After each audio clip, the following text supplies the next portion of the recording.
Hello les amis, bonjour. Nous allons commencer. Merci de couper votre son et votre vidéo pour que nous commencions. N'oubliez pas d'activer le chat de la conférence si vous êtes sur un téléphone. Allez dans les conversations et vous aurez accès ensuite au chat pour poser vos questions. Questions à laquelle répondra très probablement Caroline, notre responsable du marketing, qui me fait le plaisir de m'assister lors de ces conférences. Alors, nous avons vu dans un premier temps la création d'un formulaire le mois dernier. C'était nous avons vu comment créer un formulaire, d'inscription. Et nous allons voir aujourd'hui la suite, les autres possibilités de création des formulaires. Alors, nous avons vu au précédent atelier, comment créer un formulaire d'inscription, comment définir une page de capture à partir d'un formulaire d'inscription et comment enfin intégrer votre formulaire sur votre site. Aujourd'hui, on va découvrir deux autres types de formulaires que permettent néanmoins SG Autorépondeur, à savoir les formulaires de contact et les formulaires de paiement. Alors, commençons tout de suite puisque je vois que de plus en plus de personnes sont là. Merci à vous, merci d'être présents. C'est vraiment très sympathique, ça prouve que ce que j'ai à dire dans ces ateliers est plus ou moins intéressant pour vous, ça vous intéresse puisque vous êtes là. Alors, on y va, c'est parti pour le formulaire de contact. Alors, qu'est-ce qu'un formulaire de contact? Eh bien, tout simplement, c'est un formulaire qui permet d'envoyer, depuis un site internet, d'envoyer un message au propriétaire du site internet. Et là, comme vous le voyez sur cet exemple ici, nous avons prévu un formulaire que j'ai installé sur un de mes sites, vous le verrez tout à l'heure. C'est un formulaire avec donc email et prénom, donc ça c'est le cas classique des formulaires sur SG Autorépondeur. Mais en plus, j'ai rajouté une partie de votre message, qui est un champ personnalisé, une partie de votre téléphone, et bien sûr toujours, comme nous sommes sur on va le voir sur une liste en simple opt-in, il y a la fameuse case à cocher obligatoire, j'accepte, c'est en rapport avec le RGPD. Alors ce formulaire, il va inscrire bien entendu dans une liste, puisque vous savez qu'un formulaire dépend d'une liste, forcément. Cette liste sera obligatoirement en simple opt-in, et oui, c'est pas la peine de demander aux gens de confirmer alors qu'ils veulent juste vous envoyer un message. Ce qu'on va faire, c'est qu'on va faire une redirection vers une page de remerciement, et l'envoi d'un email précisant qu'une réponse sera apportée rapidement. Bien entendu, cette redirection et cet envoi d'email sera fait dans la configuration de la liste dans laquelle on va inscrire la personne qui nous envoie un message via ce formulaire.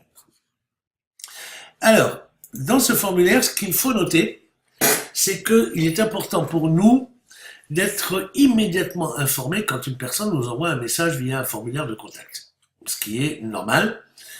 Et pour qu'on puisse être informé en temps réel, quasiment à quelques secondes, minutes près, il va falloir mettre en place, dans les outils avancés, une notification instantanée sur la liste sur laquelle nous avons notre formulaire de contact. Vous voyez par exemple ici, sur la liste 106035, c'est la liste sur laquelle j'ai mon formulaire de contact. Et bien entendu, j'ai coché la case pour l'inscription de notification instantanée. C'est-à-dire que dès qu'une personne va remplir et valider le formulaire en m'envoyant le message, eh bien, je vais immédiatement recevoir un email qui va me dire ce qui s'est passé et qui va me donner le message de la personne. Bien, alors continuons. L'email que vous allez recevoir, l'email de notification instantanée, ressemble à cet email-là. Vous allez voir bien sûr qu'il y a, c'est un email qui vous notifie d'une nouvelle inscription dans une liste. D'accord? Vous pouvez bien sûr cliquer ici pour stopper la notification instantanée. On va voir ça tout de suite un peu plus loin, un peu plus dans quelques instants. On va voir la partie pratique. Vous avez également le lien depuis lequel la personne s'est inscrite, c'est-à-dire le lien de la page sur laquelle est installé le formulaire. Vous avez les informations qui ont été demandées dans le formulaire, c'est-à-dire le prénom, l'email. Bon, le pays, lui, il est défini par l'adresse IP qui est envoyée, c'est-à-dire par l'ordinateur. Donc ça, c'est pas quelque chose que la personne va remplir. Et enfin, vous avez le champ personnalisé 1, qui est donc le message, et c'est là que vous allez trouver le message que la personne vous a écrit. Le champ 2, oui, j'accepte, c'est le champ obligatoire, hein. C'est le champ lié à la RGPD, c'est ce champ-là ici. Donc celui-là, c'est le champ 2, alors que votre message ici, c'est le champ 1. Alors, on va continuer. Il faut vous rappeler d'une chose. C'est que si vous regardez la fameuse phrase du champ 2, en soumettant ce formulaire, j'accepte que mes informations soient utilisées exclusivement dans le cadre de ma demande et de la relation commerciale éthique qui en découle. Ok, mais surtout, j'accepte que mes informations soient utilisées exclusivement dans le cadre de ma demande. Ça veut dire que là, la personne accepte de nous laisser ses informations, email et prénom, mais uniquement dans le cadre de sa demande, c'est-à-dire d'une demande d'envoi de message et d'une communication par rapport à ce message. Là, il ne donne absolument pas son autorisation pour recevoir une séquence d'emails qui va lui faire la promotion de quelque chose ou quoi que ce soit. Donc, l'implication de ça, c'est qu'il va falloir penser à supprimer l'abonné de la liste contact. Mais après traitement du message. En fait, ce qui va se passer, c'est que vous allez recevoir cet email de notification instantanée. Vous allez avoir l'adresse email de cette personne. Et bien, cette adresse email, vous allez la copier-coller dans votre messagerie personnelle. Vous allez pouvoir donc lui écrire depuis votre messagerie personnelle et répondre à la question qu'il vous a posée dans le champ 1. Vous allez lui envoyer un email depuis votre messagerie personnalisée. Donc, vous avez son adresse email et quand vous allez lui envoyer le message, la personne aura à son tour votre adresse email. Du coup, vous établissez un contact direct, sans passer par les autorépondeurs, avec votre contact. À partir du moment où vous lui avez envoyé un email de réponse à son message, pensez à supprimer l'abonné de votre liste contact. C'est important parce que si vous ne le faites pas, si vous gardez ces abonnés dans ces listes, au-delà d'un délai raisonnable de lecture et de réponse et de traitement du message, donc au-delà de 2-3 jours, eh bien, vous allez vous retrouver non conforme RGPD et risquer une amende en cas de contrôle de la CNIL. Donc, je vous recommande vraiment de penser à supprimer l'abonné une fois que vous avez traité le message, c'est-à-dire une fois que vous lui aurez répondu depuis votre messagerie personnelle. Voilà, il ne reste plus maintenant qu'à passer à la pratique. Je vais donc basculer mon écran sur mon navigateur. Nous voilà donc sur mon compte SG Autorépondeur, où vous voyez ici dans ce compte que j'ai 2 formulaires. On va ouvrir l'un de ces formulaires, le formulaire en question, pour aller voir.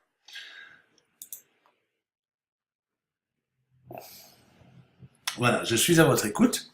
Je peux vous montrer le formulaire en question. Le voilà en réel, installé donc sur l'un de mes blogs. Vous voyez que là, ben voilà, hein, vous avez l'URL ici, contact, et vous pouvez installer ce formulaire sur votre blog. C'est le formulaire tel que je l'ai conçu, donc au niveau de SG Autorépondeur. Alors dans ce formulaire, comme je vous l'ai montré, il y a différents champs, et notamment le champ pour le message, qui est un champ personnalisé. Je vous rappelle que vous pouvez accéder au champ personnalisé à partir d'ici, et glisser le champ personnalisé où vous le voulez, d'accord ? Alors, le champ votre message est un champ personnalisé que je n'ai pas rendu, pour ce cas-là, que je n'ai pas rendu, vous remarquerez que ce formulaire est légèrement différent du formulaire que je vous ai montré en PowerPoint tout à l'heure, tout simplement parce que j'ai rajouté des choses, en fait, dans ce formulaire, que je m'apprête à mettre à jour sur mon site de contact, sur ma page de contact sur mon site. Il s'agit donc d'un formulaire de type texte long. C'est ce qui permet, si on va aller regarder l'aperçu de ce formulaire, c'est ce qui permet d'avoir ici, voilà, ce bouton qui permet d'avoir, de positionner un petit peu la surface de façon à la rendre utile pour nous si on doit envoyer un message long. Je n'ai pas rendu ce champ obligatoire. Pourquoi? Tout simplement parce que ici je donne un deuxième choix, c'est laisser votre message, ou si vous préférez appeler, laissez-moi votre téléphone. J'ai donc un champ mobile ici, d'accord, qui est préconfiguré. Hein. J'ai mis ici votre mobile, mais en fait, dès que vous mettez le champ mobile, il est divisé en 2 champs, un champ pour l'indicatif et un champ pour le numéro. Le champ mobile, vous l'avez ici dans les complémentaires, hein. Vous avez le champ mobile ici. Et le champ mobile, bon, c'est pareil, je ne l'ai pas rendu obligatoire non plus. Et enfin, j'ai rajouté encore un autre champ personnalisé, un deuxième champ personnalisé, dans lequel je pose une question: souhaitez-vous recevoir nos actualités par email? Alors là, justement, par rapport à la phrase RGPD, et quand je vous disais qu'il faut supprimer la personne après traitement, c'est-à-dire après lui avoir répondu depuis votre messagerie personnelle, il est surtout important de le faire si la personne clique sur non, par exemple, si elle ne veut pas recevoir vos actualités par email. Et bien entendu, là, c'est un choix que je vais imposer, oui ou non. Et comme je veux l'imposer, ce champ, bien entendu, va être un champ obligatoire. Vous êtes d'accord? Enfin, le champ soumettant le formulaire, ici le champ personnalisé 16, c'est le champ par défaut, hein, qui contient ce texte. Ça, c'est un champ que je vais aussi rendre obligatoire, bien entendu. Voilà. Ensuite, pour l'entête, etc., vous mettez ce que vous voulez, je suis à votre écoute, mais surtout, voilà, envoyez le message ou envoyez dans le bouton. D'accord? Maintenant, regardons un petit peu la liste à laquelle est rattaché ce formulaire. Alors, il s'agit d'une liste, alors on va essayer de voir, voilà, il s'agit de cette liste-là. Cette liste-là qu'on va éditer pour voir comment on a configuré cette liste. Alors, c'est une liste en simple opt-in, je l'ai dit, hein. Pas question de faire confirmer l'adresse email à la personne qui ne veut que nous envoyer un message. Et donc là, à l'inscription du contact, on va faire deux choses. On va envoyer la personne sur une page merci et on va lui envoyer un message, un email donc, hein, qui va lui dire: nous avons bien reçu votre message, vous allez très vite recevoir un email de retour avec votre message en retour. Alors, on va voir un petit peu comment tout ça se passe et le message qu'on reçoit après une inscription. Donc, on va regarder ça ensemble. Il va falloir que je partage pour vous montrer l'email. Donc, je vais faire un nouveau partage sur l'email reçu. Donc, voilà, ici, vous voyez l'email qui a été reçu, hein, avec le plus signature qui correspond à tout ça, en gros, avec la photo, hein, mais surtout cette fameuse phrase que j'aurais pu mettre en gras aussi. Donc, ça, c'est la partie comment dire, email reçu. On va revenir à notre... Alors, on va revenir à notre Google Chrome. 106.0.35. Vous le voyez, ici, j'ai activé la notification instantanée pour cette liste, hein, comme je vous l'avais montré dans la PowerPoint tout à l'heure.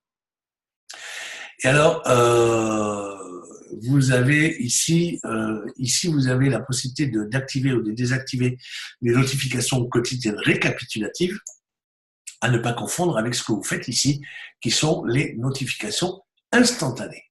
D'accord? Vous pouvez rajouter après des emails supplémentaires pour recevoir donc les informations. À partir du moment où on a l'information, et on va retourner 106.0.35, on va retourner à cette liste 106.0.35, on va aller regarder le contact. Donc ce contact, j'ai reçu le mail avec l'information, hein, mais je peux aussi, je vois un nouveau contact dans cette liste, je peux aller cliquer pour éditer la fameuse fiche du contact. Je vous rappelle qu'on est ici sur la gestion des contacts. Et si je clique ici sur l'adresse email ou sur le petit crayon, je vais éditer la fameuse fiche du contact. Alors, cette fiche de contact, j'ai ici tout l'historique, hein, et surtout j'ai les coordonnées. Et dans les coordonnées, les champs personnalisés se trouvent dans les informations complémentaires. Et là, vous voyez ici le champ personnalisé 1, le champ personnalisé 2, qui veut dire non, je ne veux pas recevoir les actualités par mail. Ici, votre message, vous avez le message. En sachant que vous avez les informations de contact de la personne, donc là, vous faites un copier-coller, vous avez le message, vous ouvrez votre messagerie personnelle, vous écrivez à cette personne pour lui répondre au message qu'il vous a laissé ici. Voilà donc pour cette partie fiche de contact, enfin un formulaire de contact. Vous avez vu que je l'ai donc installé sur cette page de contact. Voilà. Alors, c'est pas exactement le même formulaire, hein.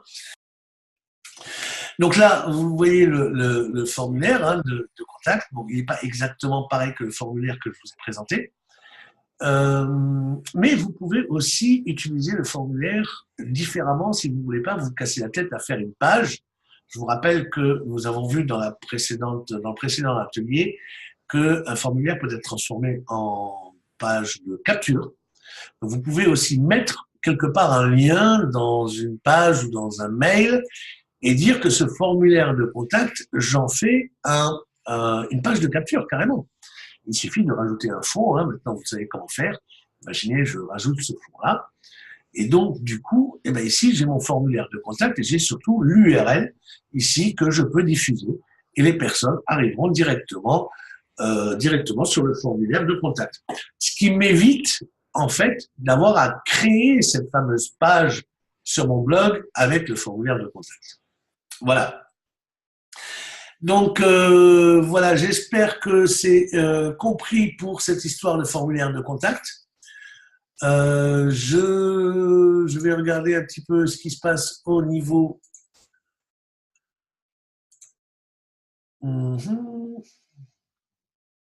D'accord. Donc, Caroline, je te laisse gérer la partie chat.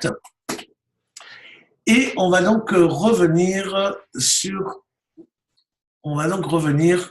notre présentation pour continuer la suite. Alors, donc on a vu comment faire un formulaire de contact. Je vous rappelle, ce qui est le plus important, c'est qu'après traitement du message, après que vous ayez répondu depuis votre messagerie, pensez à supprimer l'abonné. Surtout si, comme moi, vous avez mis une case qui propose de recevoir les newsletters et que la personne a coché sur non, surtout supprimez bien, parce qu'en cas de contrôle de la CNIL, vous seriez complètement vous ne seriez plus conforme RGPD. Alors, on va passer maintenant à la suite et on va voir comment créer un formulaire de paiement. Alors, ce que je vais vous montrer maintenant par rapport au formulaire de paiement ne sera valide que pour les paiements pour PayPal. Vous avez déjà un tutoriel que nous avons prévu pour vous, que je vais vous montrer. D'ailleurs, je vais partager l'écran de nouveau sur mon navigateur. Dès que je le retrouve, voilà, il est là. Voilà, je vous rappelle que depuis votre compte SG autorépondeur, vous avez accès ici à la documentation.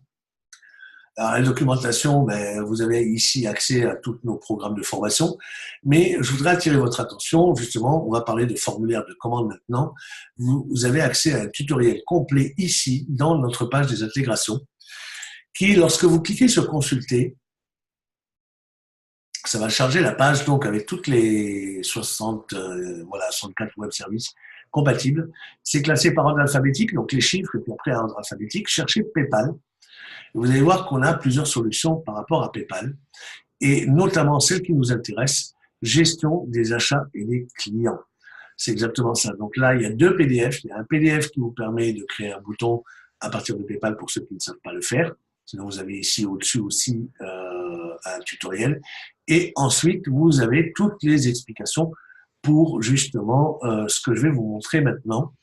Et donc, je vais aller partager donc de nouveau mon écran PowerPoint. Vous montrer la suite. Alors, en gros, voilà comment les choses vont se présenter. Et je ne ferai pas, pour des questions de timing, je ne veux pas vous retenir 2 heures non plus, pour des questions de timing, je vais vous renvoyer justement sur cette page des intégrations avec un PDF qui est assez bien fait et qui devrait normalement vous permettre de vous en sortir. Alors en gros, on va créer un formulaire avec juste un message différent sur le bouton. Au lieu de « je m'inscris », on va créer un bouton qui s'appelle « commander maintenant ». Et puis ici, bien sûr, profitez de nos offres promo, vous mettez ce que vous voulez. Hein. Ça, normalement, vous savez constituer maintenant un tel formulaire. Alors, pour que ce formulaire fonctionne comme un formulaire de paiement, il faut savoir qu'il va permettre de faire un achat via PayPal, d'inscrire dans une liste temporaire qu'on va appeler une liste abandon. Ça, c'est pour le cas où la personne arrive sur la page de paiement PayPal, mais à la dernière minute décide de ne pas acheter. Elle a abandonné le processus d'achat.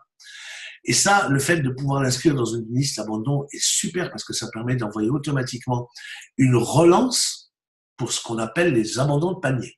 D'accord ? On va lui laisser à peu près 15 minutes pour finaliser son achat sur PayPal. Si au bout de 15 minutes, l'achat n'est pas finalisé, elle reçoit une relance. Si la personne finalise son achat, eh bien la personne sera inscrite dans une liste client. Voilà comment fonctionne ce formulaire. Alors pour que ce formulaire fonctionne, il y a bien évidemment quelques prérequis. C'est pas simplement le fait de créer ce formulaire qui va marcher tout seul comme par magie. Hein. Il va falloir faire des choses. Et la première des choses à faire sera évidemment de créer un bouton PayPal. Alors, je ne vais pas vous expliquer les différentes procédures de comment créer un bouton PayPal. Hein. Vous avez là aussi sur notre page des intégrations des tutos à ce sujet. Mais ce qui est sûr, c'est qu'il faut créer deux choses. Sur votre site, il faut créer deux pages. Une page que vous allez appeler une page annulation et une page merci. La page annulation, c'est la page qui va dire « Oups, nous constatons que vous n'avez pas finalisé votre achat. Qu'est-ce qui se passe? Comment puis-je vous aider ?» Et en même temps, on va lui envoyer un mail parce qu'il est inscrit dans la liste abandon dont je vous ai parlé. Et s'il finalise son inscription, évidemment, on va le renvoyer sur la page merci. S'il a acheté un PDF, et bien sur cette page merci, et bien on va lui donner ce qu'il a acheté en téléchargement ou autre. Alors, ce qui est intéressant, c'est que quand vous allez créer votre bouton sur PayPal, vous allez avoir accès à un lien direct vers ce bouton. Un lien direct qui se présente un petit peu sous cette forme-là. D'accord ? Lors de la création de votre bouton, il y a en fait 3 étapes. L'étape 1, c'est là où vous allez choisir le montant, etc. Une fois que vous aurez fait ça, vous allez aller à l'étape 3 de la création. On est sur PayPal là. Vous allez aller à l'étape 3 de la création de votre bouton. Et vous allez voir que vous avez 2 champs très intéressants qu'il faut absolument remplir. C'est pour ça qu'il faut créer les pages avant, avec les URL justement concernées. Donc, dirigez vos clients vers cette URL s'ils annulent leur paiement. Donc là, on va les diriger vers cette URL-là. Et dirigez vos clients vers cette URL lorsqu'ils terminent leur paiement. Et bien, ce sera l'URL merci qu'on a pris. D'accord ?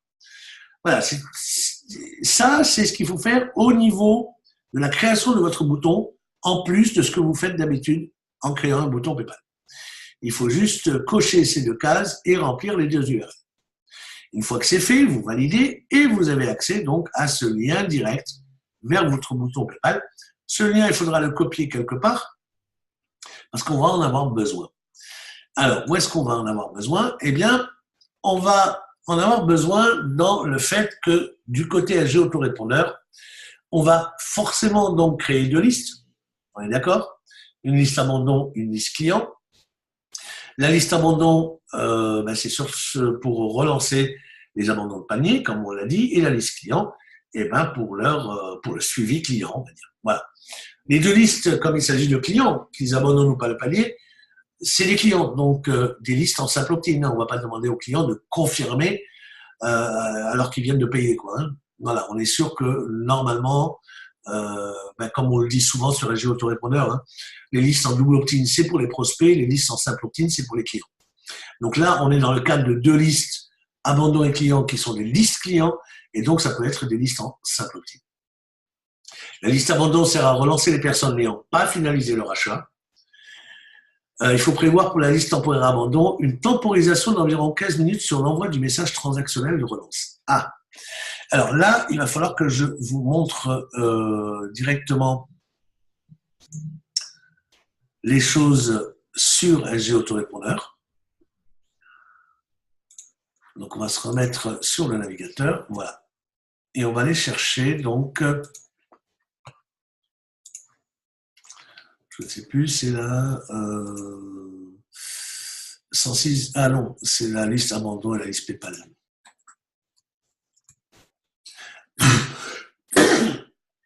Excusez-moi. Voilà, la liste abandon.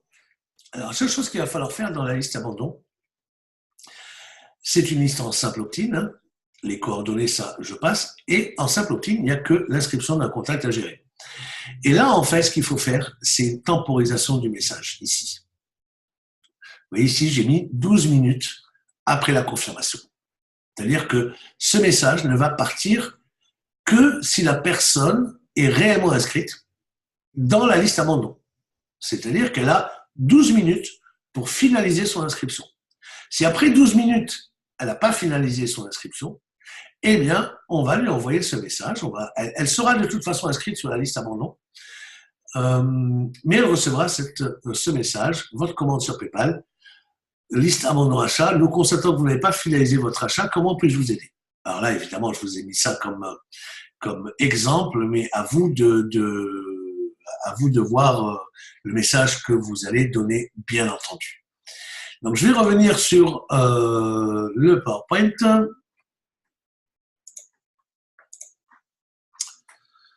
Nous revoilà.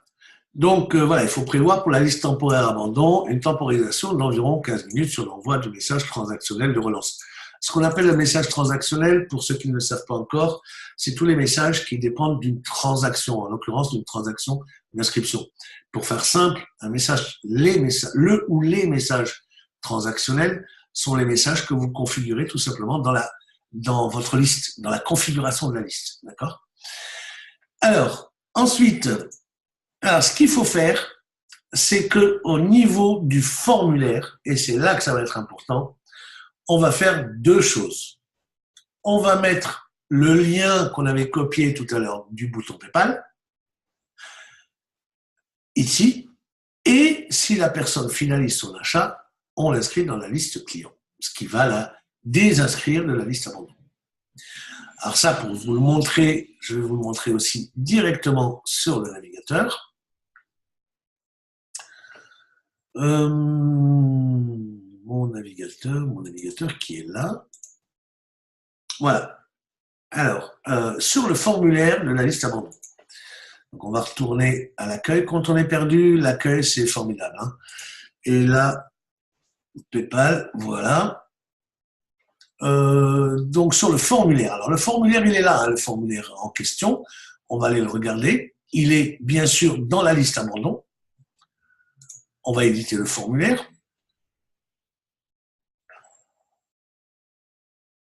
Alors là, vous voyez, j'ai fait un autre formulaire qu'on peut voir en grand. Nom, prénom, votre email, je passe commande. D'accord? Alors, ce qui est particulier dans ce formulaire, vous pouvez mettre ce que vous voulez, c'est ici la redirection après inscription. Alors attention, ça c'est d'abord facultatif, mais surtout réservé aux pros. Et là, pour le coup, eh ben, on va utiliser ça. Pourquoi il faut se méfier de cette redirection-là? Parce que je vous rappelle que dans la liste concernée, c'est-à-dire la liste PayPal abandon, on a déjà une redirection qui est faite. Dans les listes, vous avez la possibilité d'avoir une URL de redirection. Mais il faut savoir que ce que vous faites ici prend la priorité sur les redirections de vos listes. Et ça crée... souvent, je vois des tickets sur le support par rapport à ça, parce que les gens ne comprennent plus, ils me disent, voilà, les gens sont redirigés vers une URL que je n'ai pas prévue. Mais c'est normal parce que les redirections que vous faites ici seront prioritaires aux redirections que vous avez configurées dans la configuration de votre liste. Donc, pensez-y. Hein.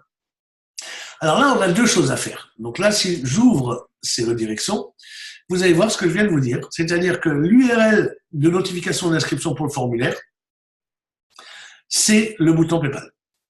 D'accord? C'est le fameux code du bouton PayPal qu'on a vu tout à l'heure. On va faire un test. Hein. Et si au bout de 12 minutes, rappelez-vous, on a mis la temporisation sur la liste abandon, si au bout de 12 minutes, la personne n'a pas finalisé son achat, eh bien, la personne recevra la relance d'email de la liste abandon. Si la personne a finalisé son achat pendant les 12 minutes, ce qui est largement normalement suffisant pour pour tirer sa carte bleue et finaliser l'achat. À ce moment-là, si achat est finalisé, on l'inscrit dans la liste PayPal client. Et là, on peut faire le suivi client avec les séquences automatiques d'email pour faire un suivi de clientèle. Alors, on va tester en fait ce formulaire. Je vais le tester sous forme de page de capture. Voilà, plus sympa. Alors, imaginez, tiens, Thierry Henry, mettons. Allez, Thierry,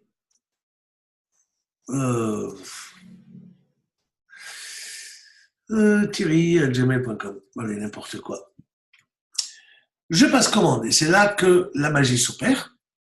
C'est qu'en passant commande, vous le voyez en bas à gauche, ici, on est en attente de PayPal. Voilà. Et bien entendu, pour les tests de PayPal, moi j'ai prévu ici 001. Donc là, si je me connecte à PayPal,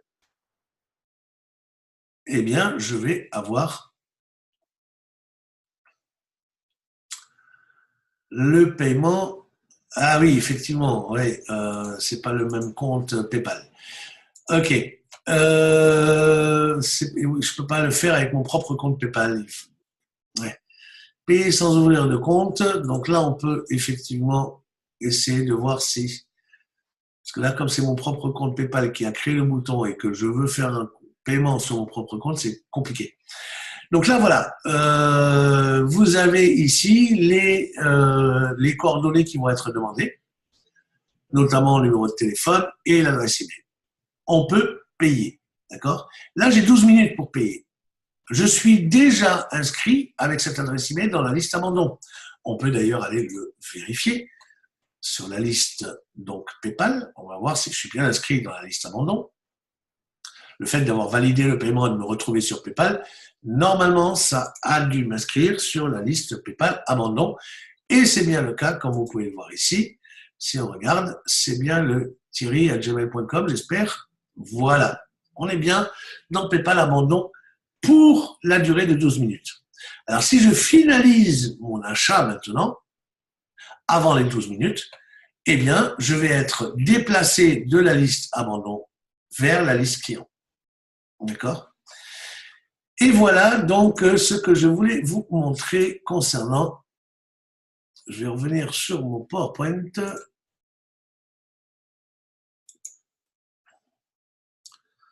Voilà donc ce que je voulais vous montrer. Ce qu'il faut faire attention. Donc, je récapitule. On crée le formulaire on crée le bouton sur PayPal. Voilà, on crée le bouton sur PayPal. Dans l'étape 3, on met bien les deux URL annulation merci pour renvoyer les gens. On valide la création du bouton. On récupère ici cette URL qui va être utilisée ici dans le formulaire. D'accord? On a créé les deux listes clients et abandon en simple opt-in et on a prévu pour la liste abandon une temporisation d'environ 15 minutes pour la liste abandon. Voilà, c'est tout ce qu'il y a à faire. Et normalement, écoutez, voilà, vous avez. Alors, oui, effectivement, il y a encore une chose à faire, c'est créer la règle.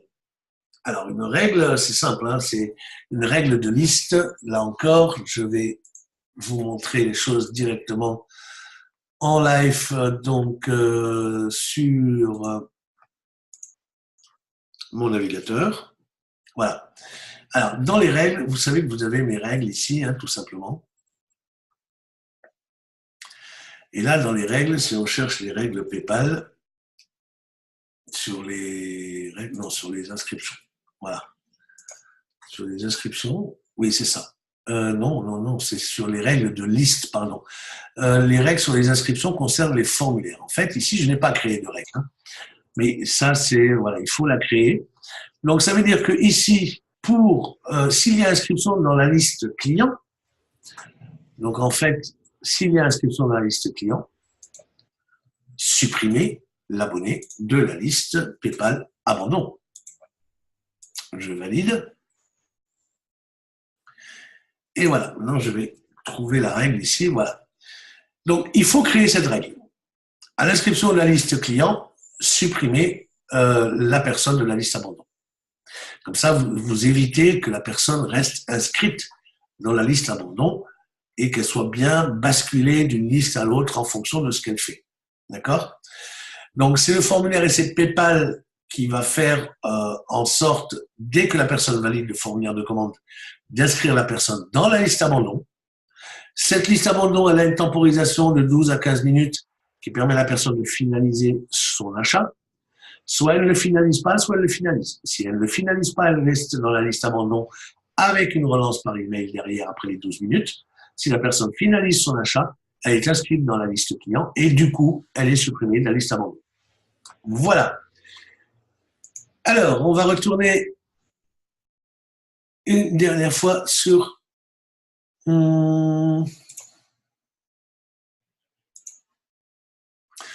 voilà.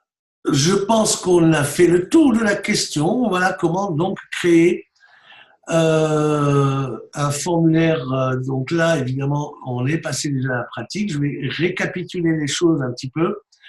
On aura vu donc aujourd'hui comment créer un formulaire de contact et on a vu comment créer un formulaire de paiement. Voilà, j'espère que ce tutoriel, cet atelier d'aujourd'hui vous aura appris des choses intéressantes. Je vous donne rendez-vous non pas le dernier mercredi du mois de décembre comme d'habitude, mais on va zapper le dernier mercredi du mois de décembre à cause de Noël et les fêtes de fin d'année. Je vous donne donc rendez-vous le dernier mercredi du mois de janvier, c'est-à-dire le 30 janvier 2019, où nous parlerons des envois manuels. Alors, une autre chose aussi à laquelle nous sommes en train de réfléchir avec Caroline, c'est que en 2019, nous n'allons probablement plus faire de replay.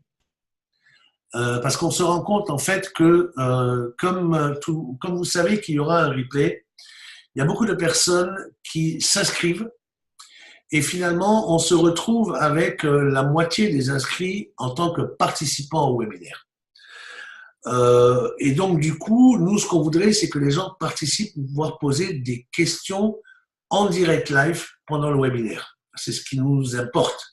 Parce que vos questions sont pour nous aussi des façons de nous améliorer et des façons de vous apporter concrètement des réponses. Mais si vous vous inscrivez uniquement pour recevoir le replay, c'est pas du win-win, c'est pas du gagnant-gagnant. Parce que vous allez avoir toutes ces informations qu'on vous donne et nous, on va pas avoir de retour d'expérience de votre part. On va pas avoir vos questions sur le chat. Donc, c'est pas très intéressant. Donc, il est très possible qu'à partir de 2019, nous ne fassions plus de replay. Voilà, on est en train d'en discuter avec Caroline et avec Sébastien, bien naturellement, avec Sébastien Bourrier, pour voir ce que nous allons faire. Comme nous ne nous reverrons pas avant le 30 janvier, sauf si vous m'écrivez sur le support de l'autorépondeur, il ne me reste plus qu'à vous souhaiter d'abord un très joyeux Noël, une excellente fin d'année et de bonnes fêtes de fin d'année. Il ne me reste plus qu'à vous dire à l'année prochaine. Voilà, je vous remercie et je vous dis donc à l'année prochaine. À très bientôt, chers amis. Au revoir.